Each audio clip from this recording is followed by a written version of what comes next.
Summer of the Monkeys, Chapter 13. That night, not long after I had gone to bed, a storm blew in. Brother, was it ever a storm! As I had often heard my grandpa say, it was a ring-tail wampus cat. I was sound asleep when the storm broke, and I was awakened by an earth-jarring clap of thunder that all but turned my bed over. I was lying there, watching the flashes of lightning through my window and listening to the raging storm when the door of my room creaked open. It was Daisy. She always was scared of storms. "J. Barry," she whispered, "I'm scared. Can I come in for a while, just till this crazy old storm blows over?" I was scared too, but I wasn't going to let Daisy know it. I figured that boys didn't ever let girls know that they were scared. "Aw, Daisy," I said as I sat up in the bed, "I don't know what you're scared of. It's just a little old storm." "A little old storm," Daisy said as she came in and sat down on the edge of my bed. "I think it's going to blow the whole country away. I bet my playhouse is a mess, and I had it looking so pretty." For several minutes, Daisy and I sat in silence, listening to the storm. Lightning was cracking and thunder was rolling. Every time it thundered, our old log house trembled and the windows rattled. Strong gusts of wind slammed the rain against the window so hard I thought it would surely break the glass. I could hear the big red oaks around our home fighting back at the storm. Limbs were squeaking and snapping and leaves were rattling.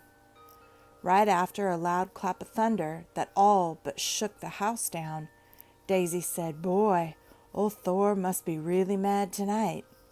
"Thor?" I said, surprised. "What are you talking about? I never heard that name before." "Surely, J. Barry," Daisy said, "you've heard of Thor, the thunder god. Everybody knows about him." "Well, I don't know about him," I said. "I've never heard of a thunder god with a name like Thor. Where do you hear things like that anyway?" Daisy sighed and said, "J. Barry, I just don't know about you. I learn things by reading.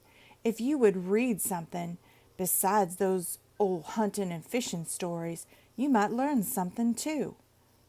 "Aw, Daisy," I said, "I like to read hunting and fishing stories. I don't like to read anything else. I wouldn't like to read anything about an old thunder god." "I think you'd like to read the story about Thor, the thunder god," Daisy said. "It's a real good story." "What's it about?" I asked. Daisy scooted a little closer to me. She said, "Well, it goes something like this. Thor, the thunder god, is a warrior. He lives way up in the heavens somewhere. He has long red hair and a red beard. He has a chariot, too. It's pulled by 4 coal-black horses that snort fire. Every time Thor gets mad, he jumps into that chariot, whacks those black horses, and takes off through the heavens. The only weapon he has with him is a big hammer. All along the way, he throws that hammer right and left. Every time the hammer hits something, it turns into a bolt of lightning. It makes no difference how many times Thor throws that hammer. He never loses it because it always comes back to him. The thunder you hear is the rumbling of those chariot wheels. That's why they call him Thor, the thunder god." "Boy," I said, "that does sound like a good story. I think I'd like to read it. Do you still have it?" "Sure," Daisy said. "It's in one of those little books that Grandma gave us. You were supposed to read those books too, but you never read a one." "Oh, Daisy," I said, "I don't like to read books like that. Who ever heard of a boy reading stories like The Little Red Hen, Little Red Riding Hood, The 3 Little Pigs, and stuff like that? They're girl books. That's all they are, girl books." "Girl books," Daisy said. "J. Barry, I declare, I don't think there's any hope at all for you. I don't think you'll ever learn anything. Every girl and boy should read those stories. After all, they are really good stories." "I don't care how good those stories are," I said. "I couldn't get interested in reading them, not now. The only thing I'm interested in right now is catching those monkeys." Just mentioning the word monkeys made my hair fly straight up. I all but jumped out of bed. I forgot all about the storm and everything else. "Oh!" I said in a loud voice. A frightened look came over Daisy's face. "What's the matter, J. Barry?" she asked. "Are you going to have a fit?" "No," I said. "I'm not going to have any fit. I just thought of those monkeys. I bet they will get drowned in this storm. It would be just my luck." "J. Barry," Daisy said, "I don't think you have to worry about those monkeys getting drowned. All animals know how to take care of themselves in a storm.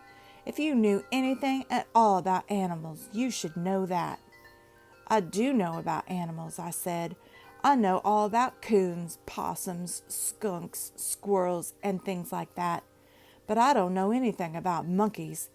If I ever catch the ones that are hanging around here, I hope I never hear the word monkey again as long as I live." Daisy giggled. "I bet old Rowdy feels just like you do," she said. Just then old Thor really must have thrown his hammer.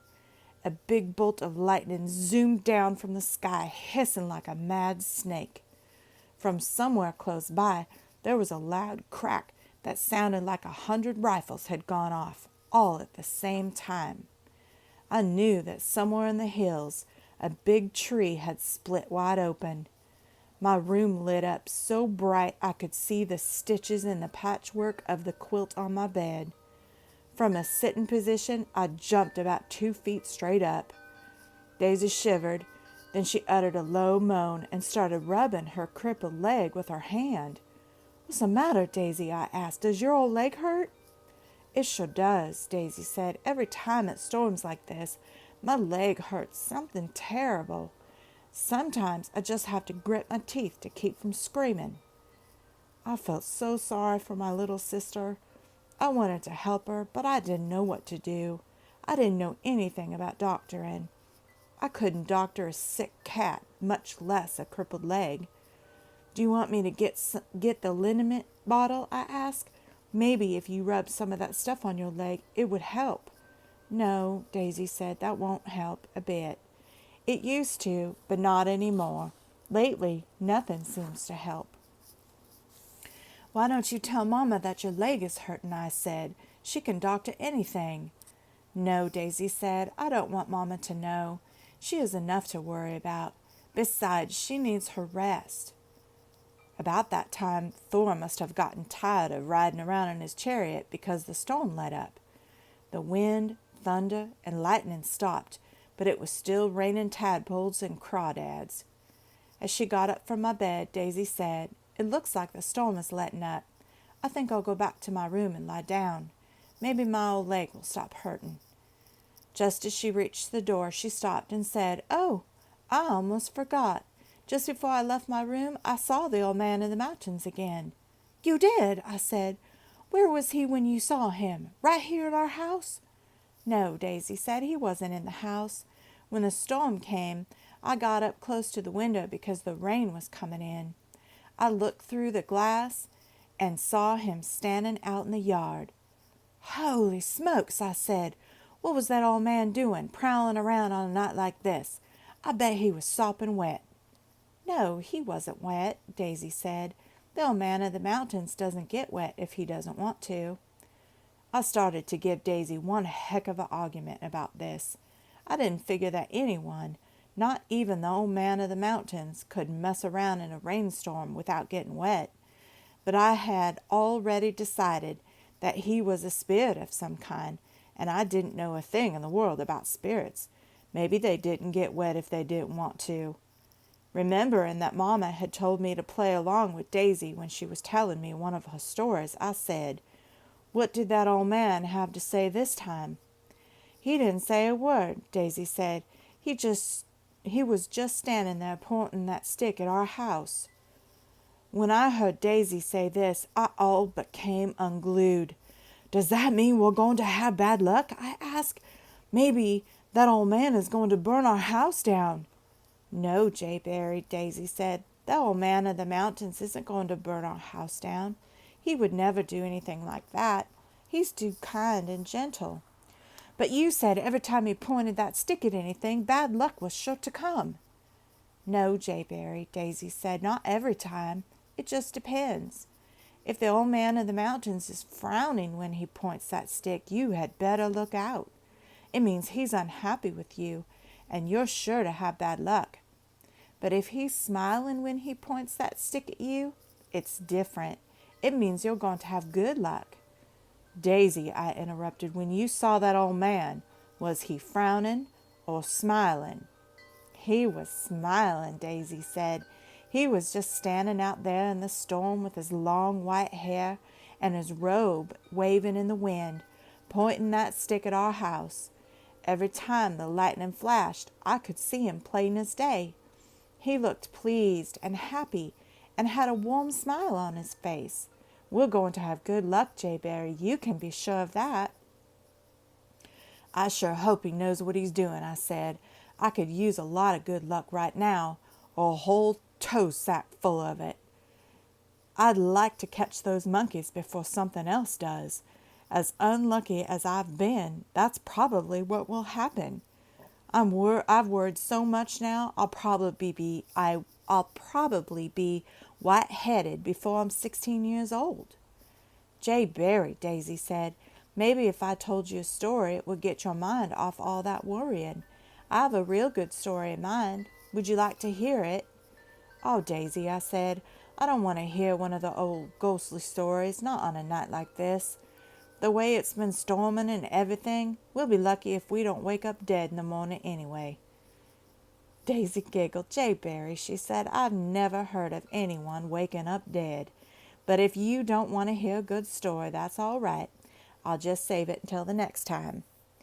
I didn't say anything to my little sister, but I thought, if I have anything to say about it, there won't be any next time storytelling. After Daisy left my room, I had a terrible time going to sleep.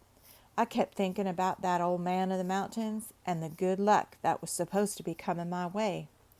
When I finally did fall asleep, I had a strange dream.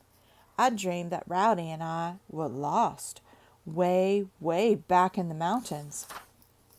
It was pitch dark, and I couldn't see where I was going. I walked and I walked. I kept falling over rocks and logs, bumping into trees, and getting all tangled up in the underbrush. Finally, I got so tired and weak, I just couldn't go on. Rowdy and I laid down under a big white oak tree and went to sleep. I started dreaming that I heard someone calling my name. Jayberry, Jayberry, wake up now. I opened my eyes, and there before me stood the old man of the mountains in his snow-white robe. I looked down and saw the sandals of his feet. He was just standing there tall and straight, with his arms folded, looking at Rowdy and me. His eyes were as blue as a robin's egg. He was smiling. I got up and stood before him. "Old man of the mountains," I said, "my little sister said that you would help any girl or boy that had been good. Well, ever since she first told me about you, I've tried hard to be a good boy. I really have. I haven't caught any of the little animals or birds. I haven't even stepped on a flower or thrown a rock at a lizard. I've done everything that Mama and Papa have asked me to do, and I've said my prayers every night. I think I've been a pretty good boy, don't you? Now I need help. I'm lost, and I'm tired and hungry. I want to go home. Please, would you show us which way to go?" The old man of the mountains didn't say a word. He just smiled, nodded his head, and pointed with his stick. Rowdy and I started walking in the direction he had pointed. It wasn't long until I saw the lamplight in the windows of our home. I was awakened from that wonderful dream by a loud banging noise. Daisy was pounding on the door of my room with that old crutch of hers. "Jayberry," she yelled, "you better get up. Breakfast is ready and time is wasting." "All right," I yelled. "You don't have to beat the door down. I'm getting up."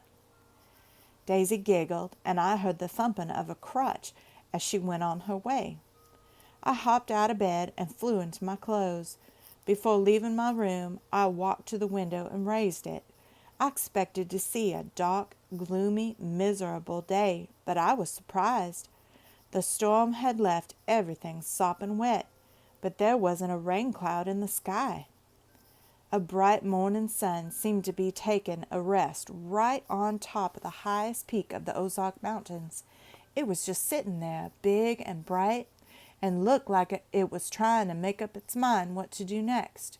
Dry everything out or make the green things grow. Birds were singing and chickens were cackling. Out in the hog pen, Sloppy Ann was squealing with hunger. Up in the pasture, Sally Gooden mooed her delight with the juicy green world.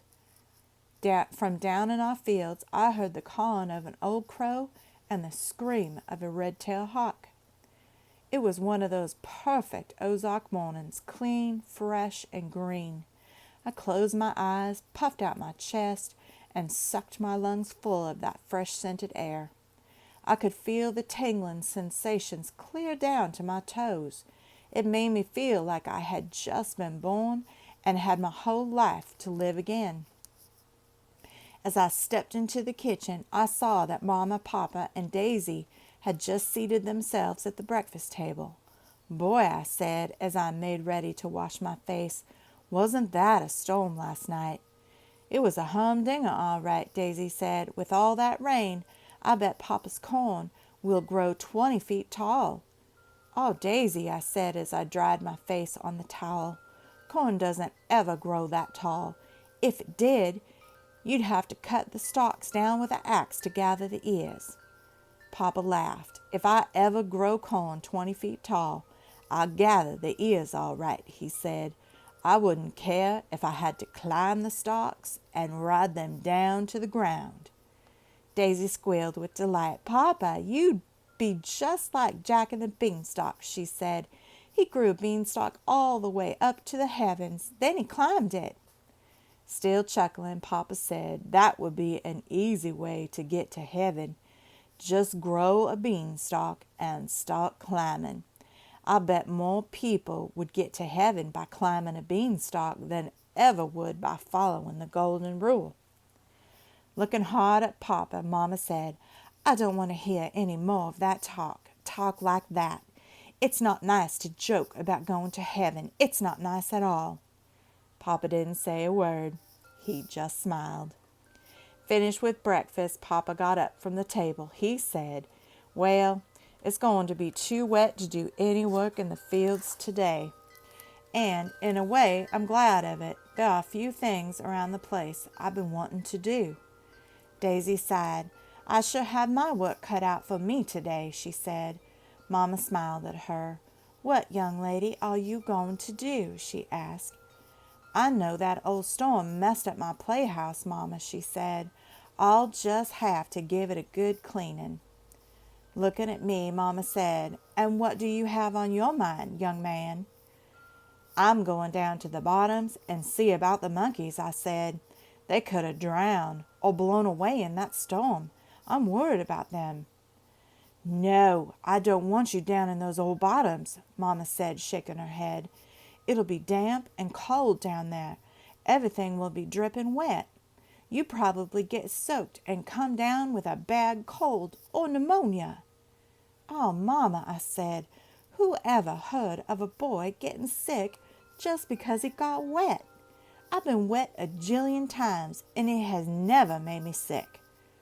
Before Mama could say anything, Daisy giggled and said, "Jay Berry, I remember one time you got wet and you were sick for a month. I'll never forget that." "When did that happen?" I asked. "The time you were fixing the pulley on the well and fell in," Daisy said. "Surely, Jay Berry, you haven't forgotten that. Boy, there was more excitement around here that day than I've ever seen." Rowdy was looking down in the well and bawling so loud you could have heard him clear over in Arkansas. Our chickens and geese were making more racket than they do when a hawk comes around. Sloppy Ann was squealing, and Sally Gooden went absolutely crazy. She threw her tail in the air, jumped the pasture fence, and we didn't find her for a week. And with all that racket going on, Cindy, my poor little cat, got so scared she climbed on top of the house, and I didn't think I'd ever get her down. Mama was screaming, and Papa got scared he almost found the well himself, trying to get a rope down to you. Boy, that was a day to remember. There was a lot of excitement around here that day, all right, Papa said, but I don't think we've ever had as much excitement as we did the day Rowdy sat down in that yellow jacket nest. It was 3 days before things were normal again.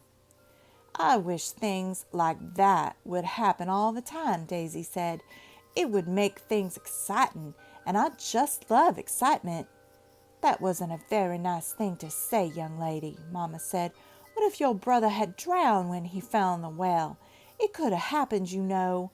Oh, Mama, Daisy said, I don't think there was much chance of J. Bear drowning. I looked down in the well, and he was swimming like a muskrat down there. It wasn't getting wet that made me sick, I mumbled. I was scared, and my nerves got sick. Everybody laughed but me. I just couldn't see anything funny about falling in the well. That was a terrible day for me. Mama seemed to be in a better mood than she had been, and I figured it was a good time to mention the monkeys again. Mama, I said, I wouldn't be down in the bottom very long, not over a couple hours. I just want to see how the monkeys made out in the storm. Mama looked at me and frowned. J. Barry, she said, if you just have to go monkey hunting again, why can't you wait until later in the day? By then, the sun will have things pretty well dried out. Oh, all right, I grumbled. I guess I can wait that long. Boy, I'll be glad when I get a little older. And what are you going to do when you're a little older? Mama said, I'm going way back in the mountains and live in a hollow tree for the rest of my life, I said. That's what I'm going to do. What are you going to do for something to eat, and who's going to wash your clothes? Mama asked. I'll live off the land, I said, and I won't need any clothes. Won't anyone see me anyway? Daisy squealed with laughter. She said, J. Barry, it gets mighty cold in those mountains in the wintertime. Maybe you'd better take at least one pair of breeches with you. Mama and Daisy started laughing. My blood just boiled. Papa saw that I was about to blow up and came to my rescue. I could use some help in the blacksmith's shop, he said to me. I have to sharpen some plow points.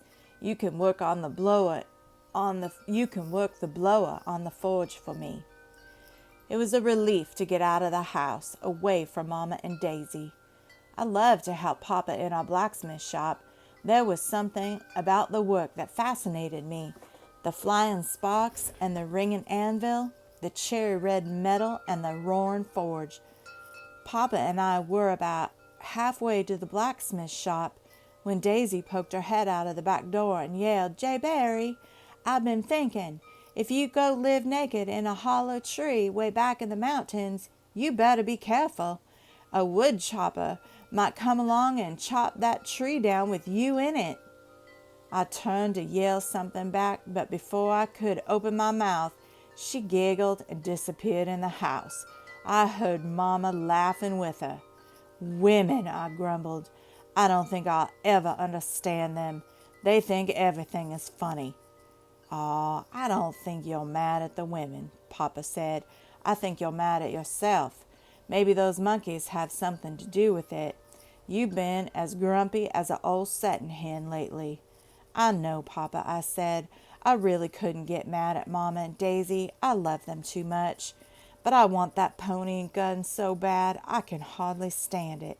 If something happened to those monkeys, it'll be the end of the world for me, and that's all there is to it. I'll never get another chance to make that much money again, not ever. Papa didn't say anything right away. He just walked along looking down at the ground. Then in a low, deep voice he said, Son, if you really want that pony and gun, really want them, I'm pretty sure that someday you'll have them. I could hardly believe what I was hearing. Do you really believe that, Papa? I said. Do you really think that someday I'll have a pony and a gun?" "I sure do," Papa said, nodding his head. "I believe a boy can have anything in life that he wants once he starts working for it. The main thing is to not give up.